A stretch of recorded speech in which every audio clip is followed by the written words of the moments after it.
Hello everyone, good afternoon. আমি এটা দুপুরবেলা পোস্ট করছি আজকে, ভয়েস ওভারটাও দিচ্ছি দুপুরবেলা, তাই গুড আফটারনুন। শশা তো তুলেছি কোন ভোরবেলায়, শশা তুলে আমিই এখন বাড়িতে শশার মতো শুয়ে আছে মাঠে আর শুয়ে।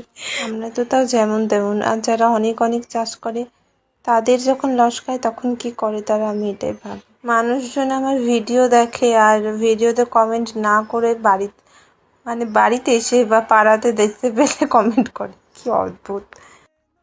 মাঝে মধ্যে ভাবি যদি এই কমেন্টটা এখানে না করে ভিডিওতে করতো তাহলে হয়তো আর দুটো মানুষ দেখতে পেত। তো আমাদের শশার সাথে সাথে ঝিঙে কুমড়ো অনেক হয়েছে, উচ্ছে গাছও হয়েছে, দেখালাম আমি ভিডিওতে।